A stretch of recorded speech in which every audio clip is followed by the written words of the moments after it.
Bonjour Jean-Claude Leblaise, vous êtes le président du groupe NKE. Vous rejoignez le Club ADEME International, vous êtes nouvel adhérent. Est-ce que vous pouvez nous expliquer, sous la forme d'un petit pitch, quelles sont les activités de votre groupe? Oui, NKE est un groupe basé en Bretagne et dans la région PACA.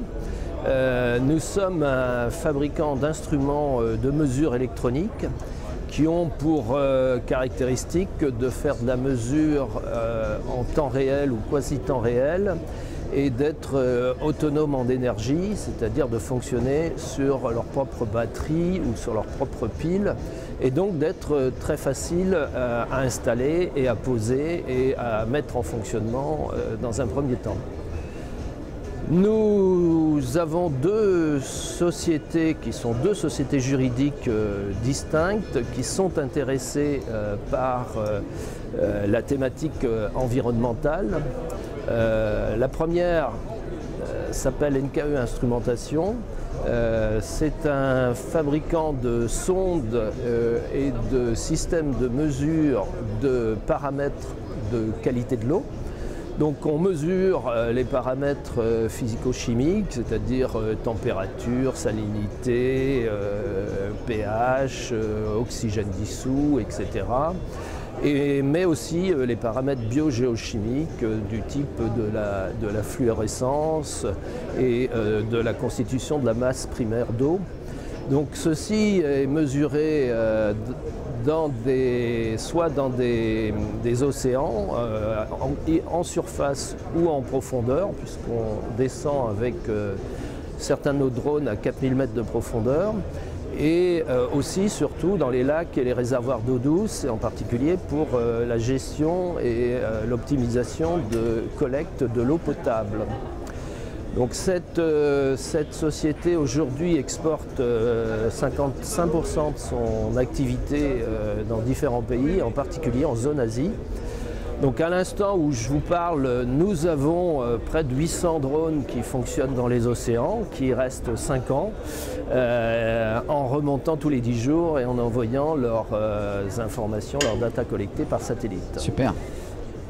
Donc cette société aujourd'hui est plus à une volonté d'exporter dans la gestion de l'eau douce, qui est un marché beaucoup plus éclaté et plus difficile à atteindre parce qu'en général chacun des pays a son propre opérateur d'eau. Et donc l'automatisation de prélèvement et de mesure est un facteur, je dirais, de progrès et d'optimisation, puisque typiquement, de faire de la mesure permet d'optimiser le prélèvement et de diminuer les traitements sur l'eau potable qui est à prélever, et donc de réduire les coûts en tant que tel. Et beaucoup de pays à l'exportation ont ce besoin.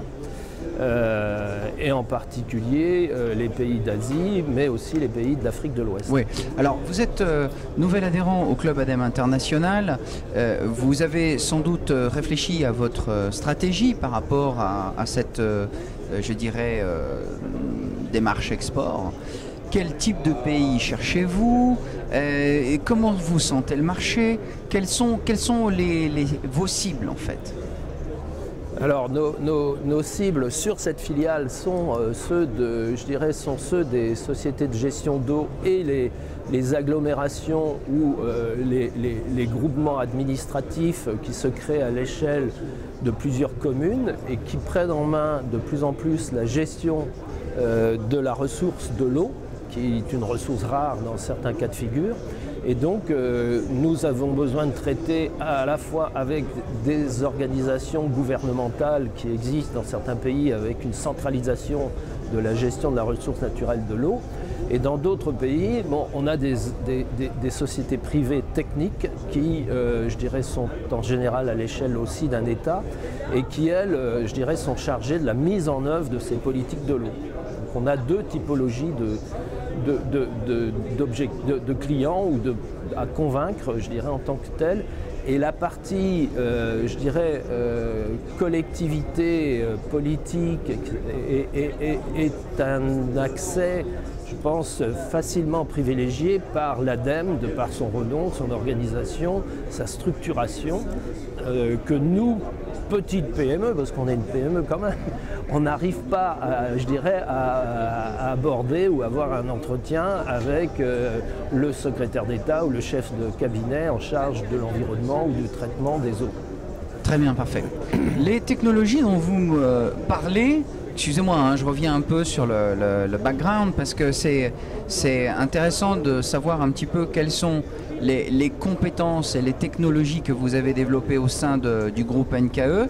Vous avez quelques éléments sur la table. Est-ce que vous pouvez nous montrer? Ce que je voudrais savoir, en fait, c'est la chaîne de valeur, c'est-à-dire comment se place la notion de R&D, comment vous fabriquez le Made in France, quoi. Qu'est-ce qu'il y a de bon là? Oui, il est clair que la France est assez précurseur dans ces domaines-là. Et bon, typiquement, sur l'ensemble du groupe, on a 40 ingénieurs qui travaillent en recherche-développement pour, je dirais, développer des nouveaux produits. Et la technologie progresse très rapidement. Ce qu'on ne pouvait pas mesurer par des capteurs électroniques auparavant, aujourd'hui devient totalement accessible et à des prix qui sont extrêmement bas et qui permettent la diffusion de cette technologie. La R&D, effectivement, est un de nos gènes porteurs parce que, je dirais, on a participé à plusieurs programmes à la fois financés par l'ADEME, un programme qui s'appelle VACAO qui est en cours. On a des programmes, je dirais, qui sont dans le cadre de l'Europe H2020, qui sont SANS Océan et Nexos, qui visent justement à développer des nouveaux capteurs avec la coopération d'universités et de centres de recherche européens. Et donc cette technologie qui nous arrive par l'amont, je dirais, on la met à disposition progressivement, y compris dans les pays, je dirais, non occidentaux qui, eux, ont, je dirais, n'ont pas forcément eu une étape telle que nous l'avons eue dans le passé avec des laboratoires d'études qui faisaient des observations avec des prélèvements par pipette et qui faisaient de l'analyse en labo. Là, on fait l'analyse sur site et en temps réel et avec des instruments qui fonctionnent des années et des années. Donc le saut technologique est aussi annonciateur de, je dirais, d'une accélération du cycle commercial en fait, parce que vous avez des interlocuteurs dans les pays qui ont des besoins imminents et qui sont très demandeurs en fait. Absolument, donc on a effectivement une deuxième filiale qui s'appelle NKE Wateco, donc qui est dans ce qu'on appelle l'IoT, qui est l'Internet des objets, le grand mot à la mode. Nous, ça fait 5 ans qu'on travaille sur l'Internet des objets, on a 40 000 capteurs qui fonctionnent aujourd'hui. Et ces technologies-là sont très peu coûteuses et je dirais permettent beaucoup de gains d'efficience et de facilité de fonctionnement dans des pays à l'export qui vont faire un saut technologique de 20 ou 30 ans et qui quelque part vont rattraper, voire même dépasser ce qui existe chez nous en France à certains moments.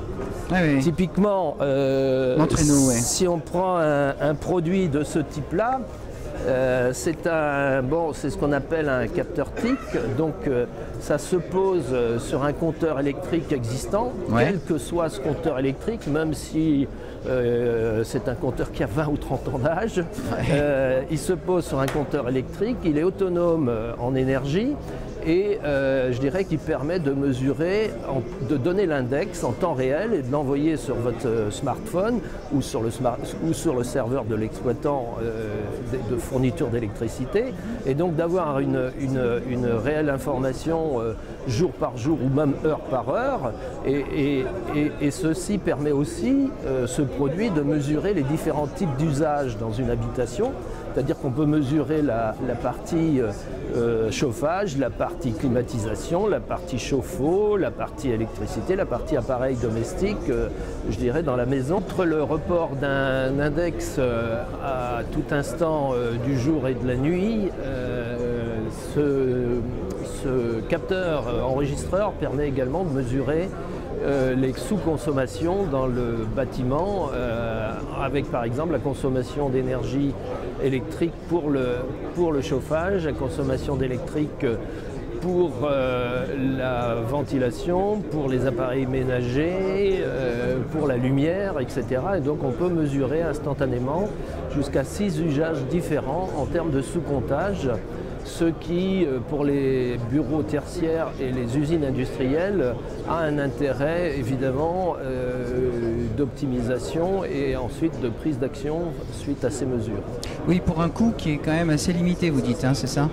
Voilà, oui, effectivement, ce type d'enregistreur a un prix de vente, bien sûr, en quantité, de l'ordre de 50 à 60 euros.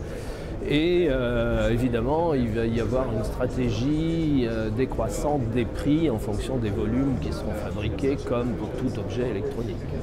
Parfait. Vous en avez un autre peut-être à nous montrer Oui, alors on a également ce type de produit qui permet de faire de la mesure avec ce qu'on appelle, selon le grand mot à la mode, l'energy harvesting, c'est-à-dire que ce produit fonctionne avec, comme on le voit, des mini panneaux solaires photovoltaïques qui permet, lorsqu'il est exposé évidemment, s'il est dans un troisième sous-sol, c'est difficile, qui permet donc d'auto-alimenter ce type de capteur, ce qui là aussi en fait une solution, je dirais, énergétique particulièrement innovante.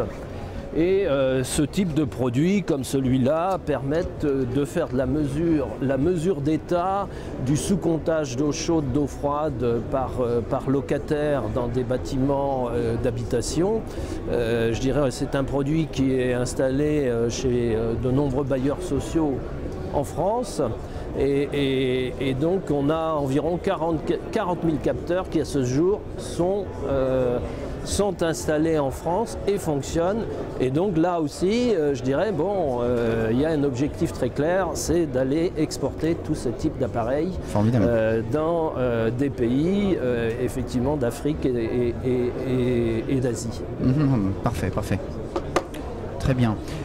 Monsieur Leblaise, en tous les cas, on vous souhaite évidemment un accueil tout à fait chaleureux. Là, ici, on est au Salon Nautique, mais c'est vrai que ça fait partie, bien sûr, des activités de votre groupe. Mais un très bon accueil au sein du Club ADEME International, avec évidemment beaucoup de succès dans votre stratégie export et bien sûr avec notre appui et en bonne collaboration avec tous les autres membres du club également. Merci beaucoup en tous les cas. Justement, par rapport aux autres membres, il est tout à fait intéressant de s'adjoindre d'autres types de compétences. Nous, on ne fait pas le traitement de données, par exemple, dans le cloud. Oui. Il y a d'autres entreprises qui sont dans ADEME International qui peuvent être complémentaires et on peut s'offrir une solution qu'on appelle verticalisée de A à Z parce qu'encore une fois, nous, on reste un fabricant de capteurs et de remontées de données. Oui, oui, mais c'est l'esprit du club, justement, de pouvoir de temps à autre monter des réponses à plusieurs, amener plusieurs entreprises sur un appel d'offres international, monter des consortiums, c'est tout à fait l'esprit du club. Merci beaucoup Monsieur Leblaise et puis bon courage à vous en tout cas. Merci.